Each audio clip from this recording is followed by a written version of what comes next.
Good evening students, आपका स्वागत है आपके अपने चैनल बाइलिंगुअल मैथ्स क्लासेस में। और हम लोग पढ़ रहे थे वर्ल्ड प्रॉब्लम्स, जिसमें मैंने कहा था मैं पहले सारे की सारी वर्ल्ड प्रॉब्लम जो एनसीईआरटी में दे रखी हैं उन वर्ल्ड प्रॉब्लम को मैं सॉल्व कराऊंगा। देन उसके बाद जो है बाकी के एक्स्ट्रा क्वेश्चंस मैं आपको अगले वीडियो में लेके आऊँगा। ठीक है, तो चलिए हम लोग कुछ भी बात नहीं करनी है, सीधे से आते टॉपिक पर। और आज हम लोग जो है अगली एक्सरसाइज के वर्ड प्रॉब्लम्स करेंगे और इसमें भी देखिए 5 क्वेश्चंस है और इन 5 के 5 क्वेश्चंस को आज हम लोग सॉल्व करेंगे। तो चलिए हम लोग स्टार्ट करते हैं पहले क्वेश्चन से। पहला क्वेश्चन क्या कहता है कि ये part of monthly hostel charges is fixed, मतलब एक हॉस्टल है जिसका जो मंथली चार्ज है वो फिक्स है। जैसे पिछले के क्वेश्चन अगर आपने देखे हो तो उसमें एक टैक्सी का किराया फिक्स था, है ना, एक लैंडिंग लाइब्रेरी की पुस्तकालय का जो रेंट था वो भी फिक्स था। वैसे ही यहाँ पर भी एक हॉस्टल का जो मंथली चार्ज है वो फिक्स्ड है and the remaining depends on the number of days one has taken food in the miss, यानी बाकी डिपेंड करता है कि आप पर डे कितना फूड एक्स्ट्रा ले रहे हैं। When a student A takes food for 20 days, यानी एक स्टूडेंट ने क्या किया 20 दिनों के लिए फूड को लिया है। सी हैज़ टू पे ₹1000, यानी उसको 1000 पे करने पड़े। यानी कि आपको मंथली चार्ज जो फिक्स था वो तो आपको देना ही देना है, बाकी आप पर डे के हिसाब से जो फूड लेंगे उसका आपको अलग से देना पड़ेगा। Where is a student B who takes food for 26 days, जबकि एक दूसरा स्टूडेंट है बी जो उसने 26 डेज फूड लिया है। पेज 1180 एज हॉस्टल चार्जेस, यानी एक स्टूडेंट जिसने 26 डेज लिए उसने फूड लिया था उसने 1180 रुपये पे किए हैं। Find the fixed charge and cost of food per day, यानी पर डे की कॉस्ट बतानी है जो कि फूड की, और आपको हॉस्टल चार्ज बताना है। ठीक है, तो मैं अपनी तरफ से दोनों को लेट कर लेता हूँ कि लेट कर लेते हैं। Let the hostel charge, hostel charge से अच्छा है कि मैं फिक्स्ड चार्ज लिखूं, ज़्यादा बेटर होगा। तो let the fixed charge be ₹X and cost of food per day, यानी कि पर डे की जो कॉस्ट है वो कितनी में मान के चलता हूँ ₹Y है। अब मुझे क्वेश्चन के अकॉर्डिंग काम करना है, मुझे फिक्स्ड चार्ज निकालना था, पर डे की कॉस्ट निकालनी थी जो फूड की वो बतानी थी। मैंने मान लिया कि जो फिक्स्ड चार्ज था वो X रुपये है और जो फूड पर डे का जो चार्ज था वो है Y है। ठीक, अब क्वेश्चन में इन्होंने कहा है कि स्टूडेंट ए था जिसने जो है 1000 रुपये पे किए थे, कितने दिनों के लिए 20 डेज के लिए। अब बात सुनो, अगर वो एक दिन के लिए फूड का चार्ज अगर Y है, मतलब अगर आप एक दिन फूड ले रहे हैं तो Y आपको पे करने हैं। 20 दिन लेंगे तो कितने रुपए पे करने होंगे 20Y, है ना भाई। एक दिन का चार्ज अगर Y है तो 20 डेज का क्या हो जाएगा 20Y। लेकिन आप फिक्स्ड चार्ज भी तो देंगे मंथली का, वो कितना है वो X। ये दोनों का दोनों मिला के स्टूडेंट ए ने जो 1000 रुपये दिए थे, ये मेरी पहली इक्वेशन होगी। एंड अगला बंदा आया बी, यानी कि स्टूडेंट बी जिसने क्या है 26 डेज लिया, यानी एक दिन का अगर फूड का पर डे चार्ज था ₹Y तो 26 डे का क्या हो जाएगा 26Y। लेकिन इसमें भी उसको जो है फिक्स्ड चार्ज देना पड़ेगा, तब जाके उसने 1180 रुपये पे किए हैं। अब आपको इसमें दोनों इक्वेशन को सॉल्व करना है और यहाँ से आपको फिक्स्ड चार्ज यानी X और cost of food per day कितना Y, ये दोनों आपको मिल जाएंगे। चलिए सॉल्व करते हैं, क्या तरीका है, दोनों को माइनस कर देते हैं। तो इक्वेशन फर्स्ट से इक्वेशन 2 को माइनस करेंगे। फर्स्ट क्या है X + 20Y, इससे मैं माइनस कर दूंगा X + 26Y को, इज इक्वल टू 1000 से माइनस करना है 1180। चलिए, आपको पता है ये हो जाएगा X + 20Y, आगे माइनस लगे तो दोनों हो जाएंगे माइनस में, इज इक्वल टू माइनस का 180, माइनस तो कर लेंगे ना। 20Y से 26Y कर माइनस करेंगे तो माइनस का 6Y is equal to minus का 180। ये माइनस माइनस कट गया तो Y इज इक्वल टू हो जाएगा 180/6, यानी कि 6 3 जा 18, यानी कि जो Y की जो वैल्यू आ गई है वो कितनी आ गई 30। और Y है क्या, वो फूड की कॉस्ट है, पर डे के हिसाब से कितनी है 30 रुपीज़, यानी एक दिन के लिए जो फूड का जो चार्ज था यानी उसकी जो कॉस्ट थी वो 30 रुपीज़ आ गई। अब मुझे एक्स भी चाहिए, फिक्स्ड चार्ज चाहिए, तो इसको मैं किसी में पुट कर देता हूँ। इस एक्स को वाई को मैं 1 पुट कर देता हूँ 1 में, तो बाई 1 क्या है एक्स प्लस 20 वाई, और वाई की वैल्यू जो है वो 30 आ गई है, इज इक्वल टू 1000। तो ये हो जाएगा 600, जो कि उधर जाके माइनस हो जाएगा, तो 1000 माइनस का 600 यानी एक्स इज इक्वल टू क्या आ जाएगा 400 आ जाएगा ना। यानी कि जो मंथली चार्ज था हॉस्टल का वो 400 रुपीज़ था, और ये जो पर डे का जो चार्ज था वो कितना था 30 रुपीज़। आप चाहें तो एक लाइन और यहाँ पे लिख सकते हैं कि हेंस फिक्स्ड चार्ज हमारा क्या हो जाएगा, ये फिक्स्ड चार्ज हो जाएगा ₹30 एंड कॉस्ट ऑफ फूड वो भी पर डे के हिसाब से कितनी हो जाएगी ₹400।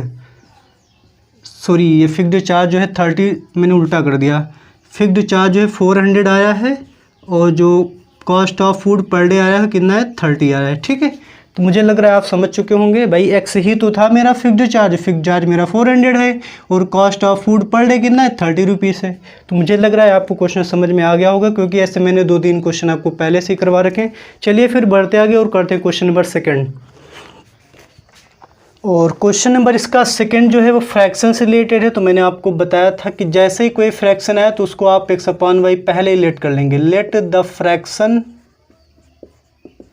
बी x/y, यानी मैंने फ्रैक्शन को मान लिया x/y। ठीक है, अब क्वेश्चन को पढ़ते हैं।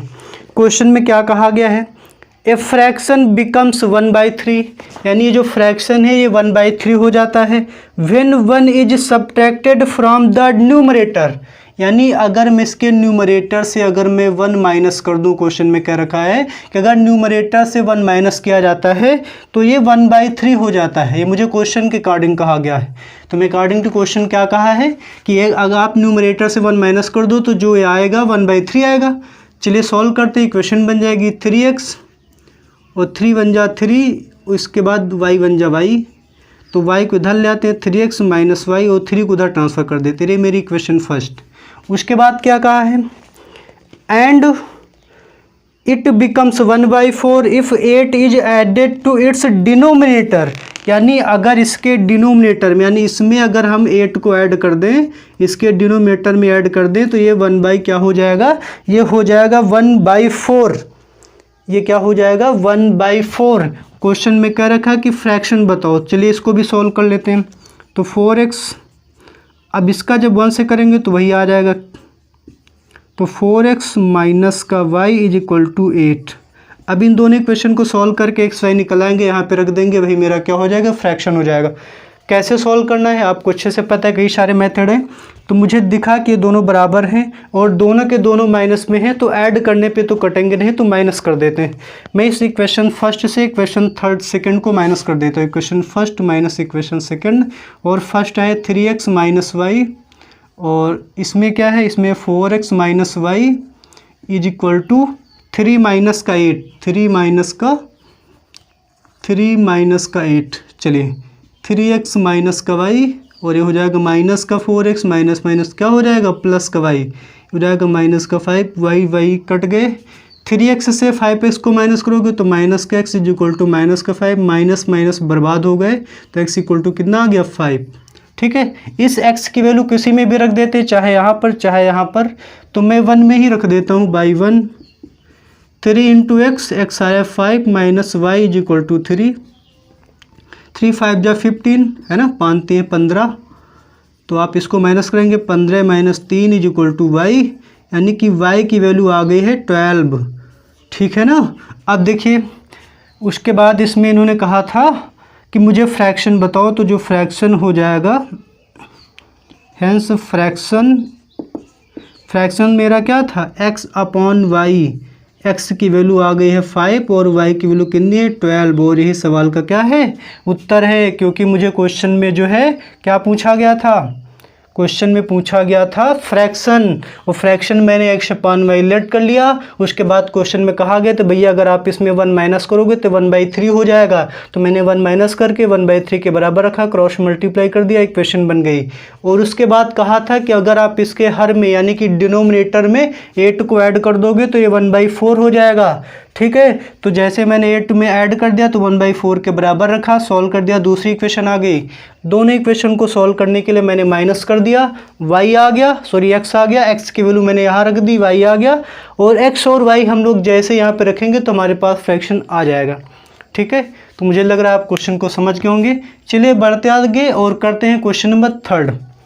और देखिए जो क्वेश्चन नंबर 3 है काफ़ी ज़्यादा इंपॉर्टेंट है, ये एक्सरसाइज ही इंपॉर्टेंट है आपके एग्जाम के पॉइंट ऑफ व्यू से। एक्सरसाइज जो चल रही है ये सारे वर्ड प्रॉब्लम्स यहाँ से आपके लॉन्ग क्वेश्चन बनते हैं। चलिए फिर करते हैं क्वेश्चन नंबर 3, ये आपको अच्छे से समझना है। उसके बाद इन्होंने क्या कहा क्वेश्चन नंबर 3 में देखते हैं। इन्होंने कहा कि S scored 40 marks in a test, मतलब एस को जो है किसी टेस्ट में 40 मार्क्स मिले। ठीक, कितने मार्क्स मिले? 40 marks in a test, getting 3 marks for each right answer, मतलब अगर उसने सही आंसर दिया था तो 3 मार्क्स मिल रहे थे, and losing 1 marks for each wrong answer, और एक रॉन्ग आंसर करने पर जो है मतलब अगर एक उसने आंसर गलत कर दिया तो 1 मार्क्स उसका कट जा रहा था। मतलब उसके सही आंसर पर 3 नंबर मिलते थे और गलत आंसर पर 1 नंबर कट जाता था। आगे क्या कह रहे हैं, had 4 marks been awarded for each correct answer, यानी अगर उसको सही प्रश्न के लिए यानी सही आंसर के लिए अगर 4 नंबर दिए जाते, and 2 marks been deducted for each incorrect answer, यानी इनकरेक्ट आंसर के लिए अगर 2 काट दिए जाते, यानी पहले कह रहे थे कि हर सही के लिए 3 नंबर दो और एक गलत के लिए काट दो, तब उसको 40 मार्क्स मिल रहे थे। दोबारा कह रहे हैं अगर उसको सही के लिए 4 दे दो और रॉन्ग आंसर के लिए 2 काट दो, तब उसको जो 50 मार्क्स मिल रहे थे। अब बताना ये है कि उसने टोटल टेस्ट में कितने क्वेश्चन किए थे, यानी कि how many questions were there in the test, मतलब उस टेस्ट में कुल कितने प्रश्न थे। भैया 2 टाइप के प्रश्न रहे होंगे, एक करेक्ट आंसर वाले रहे होंगे, एक इनकरेक्ट वाले रहे होंगे। तो मैं मान के चलता हूं कि जो करेक्ट वाले हैं वो x हैं और जो इनकरेक्ट आंसर थे वो y हैं। ठीक है, तो लेट कर लेते हैं कि let S answers, let x answers x correctly, मैंने क्या मान लिया कि जो s ने जो है करेक्टली, मैंने जो मान लिया कि जो है s ने x करेक्ट आंसर दिया, and y answers incorrectly, incorrectly. देखिए मैं एक बार मतलब 2 प्रकार के प्रश्न थे उसमें, उन्होंने डिफरेंट कंडीशन दी कि भैया अगर जब सही कर रहा था तो 3 नंबर दे दो, गलत करेगा तो 1 नंबर काट दो, तब जाके उसको 40 नंबर मिल गए। लेकिन बाद में कहा ऐसा करो उसको यार 4 नंबर सही दे दो और जो है अगर एक गलत करा तो 2 काट दो, तब उसको 50 नंबर मिलेंगे। अब मुझसे क्वेश्चन में पूछा गया कि भैया आखिर उस टेस्ट में प्रश्न थे कितने क्वेश्चन थे, तो 2 टाइप के प्रश्न होंगे, एक उसने जो करेक्ट आंसर किया होगा, एक इनकरेक्ट आंसर किया होगा। तो मैंने मान लिया कि उसने जो करेक्ट आंसर दिए थे वो x थे और जो इनकरेक्ट आंसर दिए थे y थे। अब मुझे क्वेश्चन के अकॉर्डिंग चलना है। देखिए भैया समझो इस चीज़ को, अगर मैं कहूं कि आपको एक प्रश्न अगर आप सही कर रहे थे तो 3 नंबर दिए जा रहे थे जैसा क्वेश्चन में कहा गया, अगर आप 10 प्रश्न सही करते तो कितने मार्क्स मिलते? 10 × 3 मिलते कि नहीं? 30 मार्क्स। मैंने क्या कहा, अगर आपको एक सही उत्तर के लिए 3 नंबर दिए जाएं तो अगर आपने 5 सही उत्तर किए तो कितने मिलेंगे? 5 × 3 15 मार्क्स। तो वही लॉजिक है, अगर एक सही आंसर पर उसको 3 नंबर मिलते थे तो x सही आंसर पर कितने नंबर मिलने चाहिए? 3x नंबर मिलने चाहिए। अब लेकिन कुछ गलत भी तो किए थे, अगर एक आंसर आपने गलत किया है तो 1 नंबर कटेगा, अगर y आंसर आपने गलत किया तो 1 × y यानी कि y नंबर कट जाएगा। तो y नंबर 1 कट गया क्योंकि ये सही से रॉन्ग वाले हटा दो, तब जाके उसको कितने मार्क्स मिले? 40 मार्क्स मिले। पहली इक्वेशन हो गई। बात समझ में आई ना? दोबारा समझिए भैया, दोबारा क्या कह रहे हैं कि उसको 4 नंबर दे दो एक सही उत्तर के लिए। अगर उसने x प्रश्न किए थे मतलब x आंसर करेक्ट दिए थे और 1 नंबर के लिए मतलब एक क्वेश्चन के लिए 4 मार्क्स मिल रहे थे, तो x आंसर्स के लिए कितने मार्क्स मिलने चाहिए? 4x। और कहने थे एक प्रश्न के पीछे अगर आपने रॉन्ग कर रखा है तो 2 नंबर कट जाएंगे। y प्रश्न अगर उसने इनकरेक्ट किए थे तो 2y कट गए। ठीक है ना, और तब जाके उसको मिले 50 मार्क्स। इन दोनों इक्वेशन को सॉल्व करना है मुझे, वहाँ से सही आंसर और इनकरेक्ट आंसर दोनों मिल जाएंगे और उनमें दोनों को ऐड कर दूंगा, मुझे पता चल जाएगा कितने प्रश्न थे। चलिए अब देखिए यहाँ पे 3x 4x से 2y y है, कुछ भी बराबर नहीं है तो माइनस करने या फिर प्लस करने का कोई फ़ायदा नहीं है। मैं ऐसा करता हूँ यहाँ पे 2y बनाने के लिए इसमें 2 से मल्टीप्लाई कर देता हूँ।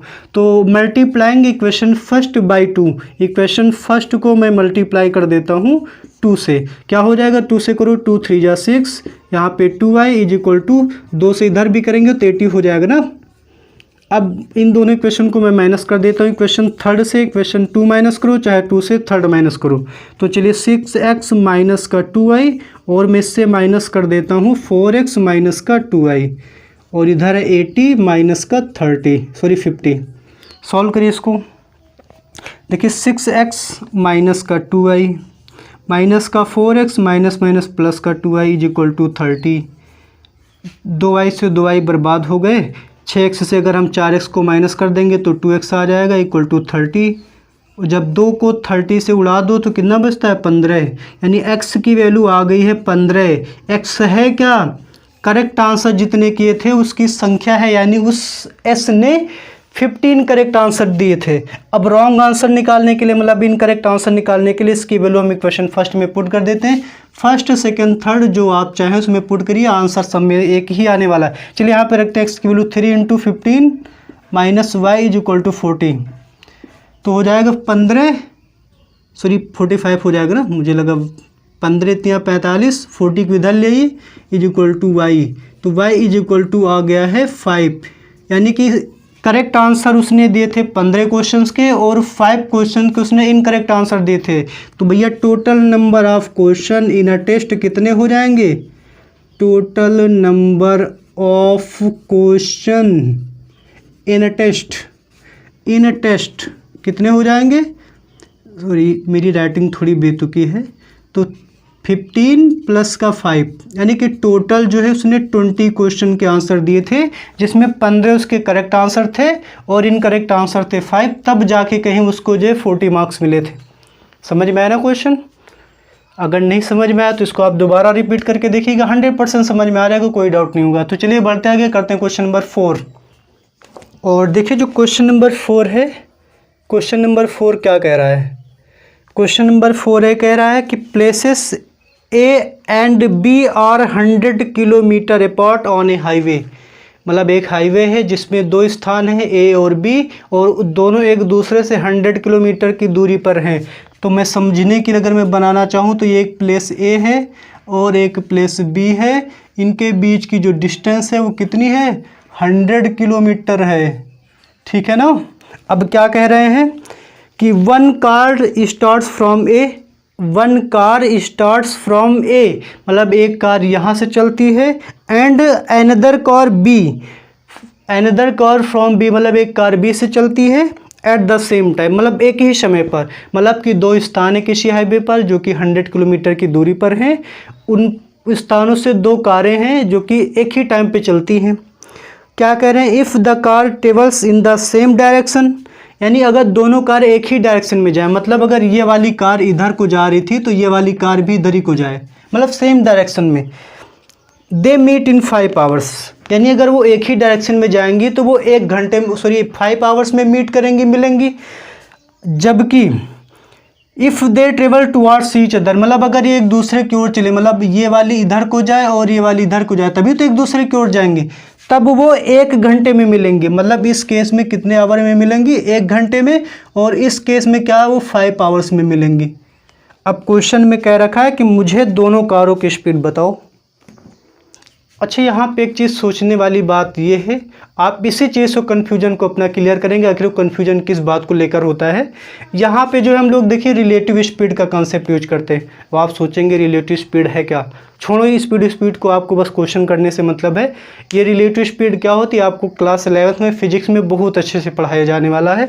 बट आप इतना सा याद रखिए थोड़ी देर के लिए, भैया जब दोनों एक ही दिशा में जा रहे थे, मतलब एक ही डायरेक्शन में, तो 5 घंटे लग रहे थे, और जब दोनों एक दूसरे को और आ गए तो 1 ही घंटे में लग गए। आखिर कुछ तो ऐसा रहा होगा जिससे कि बहुत जल्दी बते 5 घंटे में मिले थे, कहाँ 1 ही घंटे में मिल रहे हैं। तो आप सोचेंगे क्या कहेंगे, कि जब वो दोनों एक ही डायरेक्शन में आ रहे थे तो दोनों अपनी अपनी स्पीड से आ रहे थे, मतलब दोनों अपनी अपनी स्पीड से उनकी कवर हो गई। मतलब जो 100 किलोमीटर की डिस्टेंस थी वो जल्दी जल्दी दोनों की स्पीडें वहाँ पर जुड़ रही थी और वो बहुत जल्दी एक दूसरे से क्या है मिल पाए।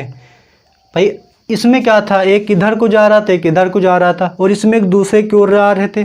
तो मतलब भैया टाइम इसलिए कम लगा क्योंकि इस बार दोनों की स्पीड जुड़ गई थी, समझ रहे ना। तो आपको सब कुछ भूल जाइए, केवल इतना से याद रखना है कि जब दोनों एक ही डायरेक्शन में चलते हैं तो दोनों कारों की स्पीड को हम माइनस करके तब फॉर्मूले में रखेंगे। आप सोचेंगे फॉर्मूला कहाँ से आ गया, फॉर्मूला भैया जब स्पीड है डिस्टेंस है तो स्पीड बराबर डिस्टेंस अपॉन टाइम वाला फॉर्मूला यूज करेंगे, है ना, चाल दूरी और समय वाला।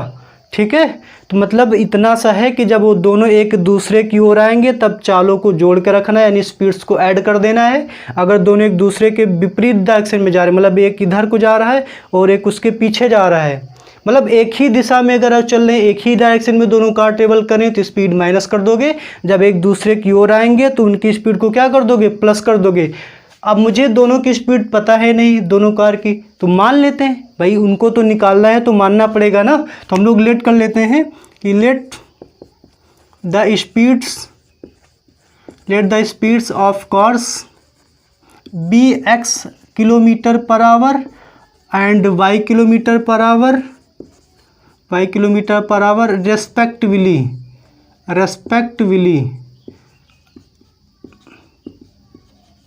ठीक है ना, मतलब मैंने दोनों कारों की स्पीड मान ली कि एक कार की speed x kilometre per our थी और एक कार की स्पीड जो है y किलोमीटर पर आवर थी। भैया हमको डिस्टेंस बराबर फॉर्मूला बताओ, कमेंट बॉक्स में वीडियो को पॉज करो और मुझे बताओ डिस्टेंस बराबर क्या होता है, या फिर डिस्टेंस टाइम स्पीड में रिलेशन क्या होता है। वीडियो पॉज हो चुका होगा, आप कमेंट बॉक्स में आंसर टाइप करिएगा। ठीक है, चलिए, तो डिस्टेंस बराबर जो होता है वो होता है स्पीड इनटू टाइम। मुझे लग रहा है आपने आंसर अपना अपना कमेंट बॉक्स में दिया होगा।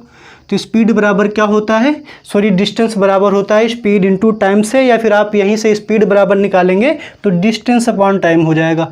अब देखिए केस फर्स्ट ले लीजिए, मतलब दो केसेस है ना, यानी दो बात उन्होंने कही कि जब उन्होंने एक ही डायरेक्शन में जा रहे थे तो भैया टाइम 5 घंटे लग रहा था। तो मैंने आपको क्या बताया, जब वो दोनों कार एक ही डायरेक्शन में चलेंगे तो स्पीड क्या कर दोगे, माइनस। तो आपको क्या करना है, देखिए डिस्टेंस तो हो गई 100 किलोमीटर, दोनों की स्पीड को माइनस करके रखोगे, क्योंकि पहले केस में जब वो एक ऐसा करिए लिख ही दीजिए, when the cars travels in the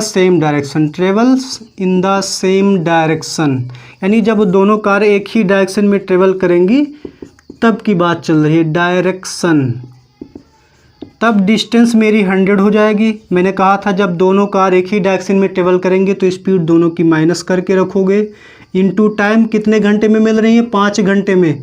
चलो 5 से काटो इसको, तो 5 गुणे 20, तो x minus y is equal to 20 पंचे 100 होता है ना, बराबर आ जाएगा 20, यानी 100 को 5 से भाग देना है क्योंकि गुणे में था, डिवाइड में आ गया। एंड केस सेकेंड ले लेते हैं,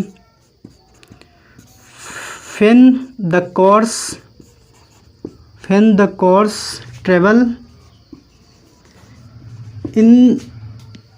ट्रेवल्स टूवर्ड्स ईच अदर, यानी जब वो एक दूसरे की ओर चल रही थी, टूवर्ड्स ईच अदर, तब डिस्टेंस तो वही रहेगी 100 ही रहेगी, लेकिन स्पीड क्या करोगे, जोड़ के रखोगे प्लस करके, x प्लस वाई। भैया टाइम इस बार 1 घंटे लग रहा था तो एक के गुणे से इसमें कोई फ़र्क नहीं पड़ेगा, तो x plus y is equal to 100 ही आने वाला है ना। ये दोनों इक्वेशन बन गई। इन दोनों इक्वेशन को क्या करेंगे, सॉल्व करेंगे, एक्स वाई आ जाएगा, वही तो निकालना है ना, क्योंकि एक्स वाई ही तो क्या है, कार्स की स्पीड है जो आपसे पूछा गया है। मतलब लॉजिक ये था कि भैया फॉर्मूला लगाना है जो हमको क्लास 8 में बताया जाता है, लेकिन याद ये रखना था इस क्वेश्चन में कि जब दोनों कार एक ही डायरेक्शन में चलेंगे तो स्पीड माइनस करके रखनी है, जब दोनों कार एक दूसरे की ओर चलेंगी अपोजिट डायरेक्शन में चलेंगी तो इनकी स्पीड को क्या करना है, प्लस करके रखना है। चलिए फिर इन दोनों इक्वेशन को सॉल्व करते हैं। भैया आपको दिख रहा होगा कि अगर हम इन दोनों इक्वेशन को ऐड कर दें तो वाई तो ऐसे ही चले जाएंगे। भाई प्लस का है माइनस का गायब हो गए, एक्स और एक्स मिलकर क्या हो गया 2x, और इधर 100 में 20 जोड़ा 120, 2 से भाग दे देंगे तो x बराबर कितना आ गया 60। x क्या है, कार की चाल है, यानी कार की speed x kilometre per our. अब x की वैल्यू आ गई, यहाँ पर रख देते हैं बाई 1 या बाई 2, कहीं भी रख दो, इस बार 2 में रख के देखते हैं। तो x की वैल्यू 60 है, y की वैल्यू हमको पता नहीं है, बराबर 100, 60 उधर जाके माइनस हो जाएगा तो आ जाएगा 40 किलोमीटर पर आवर। 100 माइनस 60 यानी कि जो कार्स की जो स्पीड आई है 40 kilometre per hour and 60 kilometre per hour आई है। तो आप चाहें तो लास्ट में लिख सकते हैं सुंदर सुंदर लाइनों में, hence the speeds of cars is 60 kilometre per hour and 40 kilometre per our. ठीक है, तो मुझे लग रहा है मैं आपको समझा पाया हूँ। बस लॉजिक यही था कि फॉर्मूला वही पुराना है जो अभी तक हम लोगों ने 2-3 साल पहले पढ़ा था, है ना। बस क्या था कि थोड़ा सा रिलेटिव स्पीड का कंसेप्ट है जो कि आपको 11th में फिजिक्स में बहुत अच्छे से पढ़ाया जाने वाला है। बस याद क्या रखना था कि जब सेम डायरेक्शन में होगा तो माइनस करके फॉर्मूले में रखेंगे यहाँ पर, और जब अपोजिट डायरेक्शन में होगा एक दूसरे की ओर होगा तो अपोजिट डायरेक्शन ही हुई ना, तो दोनों की स्पीड को प्लस करके रखना था बस। चलिए बढ़ते आगे और करते हैं क्वेश्चन नंबर 5। और क्वेश्चन नंबर 5 आज के सेशन का लास्ट क्वेश्चन है। देखिए जो क्वेश्चन नंबर 5 है वो कह क्या रहा है कि the area of rectangle gets reduced by 9 square units. मतलब एक रेक्टेंगल का एरिया जो है वो 9 स्क्वायर यूनिट कम हो गया। क्या हो गया? तो कम हो गया। If its length is reduced by 5 unit and breadth is increased by 3 unit. मतलब अगर इसकी लेंथ को 5 यूनिट कम और ब्रेथ को 3 यूनिट बढ़ा दिया जाए तब कम हुआ है इसका एरिया 9 यूनिट। तो मैं कुछ मान के चलता हूँ कि हमारे पास एक रेक्टेंगल था ये, ठीक, बाद में कुछ इसमें घटाया बढ़ाया गया, देखते क्या घटाया बढ़ाया गया। बाद में इन्होंने कहा कि इसकी जो लेंथ को है 5 यूनिट कम कर दिया गया। मतलब मुझे पता नहीं पहले क्या थे, तो पहले लेंथ मैक्स मान लेता हूँ, ब्रेथ को वाई मान लेता हूँ। क्या करें कि इसका जो एरिया है वो 9 स्क्वायर यूनिट कम हो गया जब इसकी लेंथ को 5 यूनिट कम कर दिया गया। तो लेंथ को 5 यूनिट कम कर दो और इसकी जो ब्रेथ है इसको 3 यूनिट बढ़ा दो, तब इसका जो एरिया है वो 9 स्क्वायर यूनिट कम पड़ गया। मतलब पहले एरिया मान लो ए था, बाद में इसका एरिया 9 कम पड़ गया, यानी कि ए -9 हो गया। ठीक है, ये पहली सिचुएशन थी। उसके बाद दोबारा क्या कह रहे हैं, एक रेक्टेंगल और बना लूँ। दोबारा ये कह रहे हैं कि if we increase the length by 3 units, मतलब इसकी जो लेंथ है ना इसको जो है 3 यूनिट इंक्रीज कर दूँ, एंड ब्रेथ बाय 2 यूनिट, यानी ब्रेथ को 2 यूनिट बढ़ा दूँ। अब लेंथ ब्रेथ दोनों बढ़ाया गया तो एरिया बढ़ गया होगा, तब इसका जो एरिया है वो 67 स्क्वायर यूनिट बढ़ गया। मतलब जो एरिया पहले ए था अब ये 67 स्क्वायर यूनिट बढ़ गया है। अब देखिए इतनी चीज़ तो आपको क्वेश्चन में दी गई थी। वो क्वेश्चन में आपसे पूछा ये गया है कि find the dimensions of the rectangle. Dimensions का मतलब होता है आपको लेंथ और ब्रेथ बतानी है। मैंने तो पहले भी मान लिया था लेंथ ब्रेथ एक से हैं, तो आप इसमें एक लाइन लिख देता हूँ मैं कि let the length and breadth of the rectangle be x and y respectively. देखिए रिस्पेक्ट देना यहाँ पर ज़रूरी है। अगर आपने रिस्पेक्ट नहीं दिया तो अगला बंदा जो है आएगा ब्रेथ को एक्स समझ लेगा और लेंथ को वाई समझ लेगा। इसलिए यहाँ पर रिस्पेक्ट देना ज़रूरी है ना, तभी आपको रिस्पेक्ट मिलेगी, अदरवाइज फिर नहीं मिलने वाली। अब देखो मुझे बताओ ज़रा रेक्टेंगल का एरिया आखिर होता क्या है। एरिया ऑफ रेक्टेंगल क्या होता है? Length into breadth. एरिया को मैं ए ही लिख देता हूँ, लेंथ को मैंने एक्स माना है, ब्रेथ को मैंने मान लिया वाई। ये हो गया ठीक। अब देखिए जो इसमें मैंने लिख रखा वही करिए। देखिए अब क्वेश्चन में क्या कहा गया था, क्वेश्चन में कहा गया था कि भैया जो है जब लेंथ 5 कम कर दो 5 यूनिट और ब्रेथ को 3 यूनिट बढ़ा दो तो एरिया 9 कम हो जाएगा। तो एरिया कैसे निकलता है? लेंथ इंटू ब्रेथ, यानी कि x - 5 इंटू वाई +3। ये किसके बराबर होगा? एरिया ही तो है, पहले एरिया ए था, अब जो है 9 कम पड़ गया। ठीक है, तो मल्टीप्लाई करो x into Y, 3x minus का 5y, 5 3 जा 15, और एरिया जो है xy है -9, xy से xy कट गया तो 3x माइनस का 5y, 15 जाके ऐड हो जाएगा तो 15 - 9, यानी कि 3x माइनस का 5y = 6। ये रही मेरी पहली नहीं सेकंड इक्वेशन। ठीक है, अब दोबारा क्या कह रहे थे कि दोबारा जो है लेंथ x + 3 हो गई है और ब्रेथ कितनी हो गई है? y + 3 हो गई है। क्या लेंथ और ब्रेथ को दोनों को 3 यूनिट बढ़ाया गया? मैं चेक कर लेता हूँ। सॉरी, ब्रेथ को जिसमें 2 यूनिट बढ़ाया गया है, नहीं तो गड़बड़ हो जाएगी। ब्रेथ को 2 यूनिट बढ़ाना था, तब इसका जो एरिया है वो 67 बढ़ गया, यानी कि a प्लस कितना हो गया 67 हो गया। चलिए इसका मल्टीप्लाई कर देते हैं। तो एक्स वाई प्लस का 2x, मुझे लग रहा है मल्टीप्लाई आप कर पाएंगे, 3 2 जा 6। एरिया कितना है एक्स वाई है प्लस का 67, ये दोनों चले गए तो 2x प्लस का 3y। अब देखिए 6 जाके उधर माइनस हो जाएगा, और जब 67 से 6 को माइनस करेंगे तो 61 आ जाएगा। ये मेरी थर्ड इक्वेशन। ठीक, अब भैया कुछ आप लोग भी तो करें, कितनी सारी इक्वेशंस को मैंने सॉल्व करवा रखा है ना, तो मुझे लग रहा है कि आप इन दोनों इक्वेशन को सॉल्व कर पाएंगे। ठीक है ना, और आप इनको सॉल्व करिएगा और बताइएगा कि मुझे x कितना मिला है, y कितना मिला है, यानी कि रेक्टेंगल की लेंथ कितनी आएगी और रेक्टेंगल की ब्रेड्थ कितनी आएगी। कम से कम इतना तो होमवर्क आप लोग करेंगे ही करेंगे। ठीक है, और इसका जो आंसर है वो आपको कमेंट बॉक्स में लिख के सेंड करना है। ठीक है, तो आप भूलेंगे नहीं, इसका जो आंसर है आप कमेंट बॉक्स में लिख के ज़रूर सेंड करिएगा। ठीक है, तो चलिए फिर मिलते हैं अगले वीडियो में। अगर आपको वीडियो समझ में आई होगी, यानी आज के क्वेश्चंस अगर आपको समझ में आए हैं तो बताइएगा। ठीक है ना, जैसा भी है तो फिर ठीक है। बहुत बहुत धन्यवाद वीडियो देखने के लिए, और मिलते हैं आपसे अगले वीडियो में।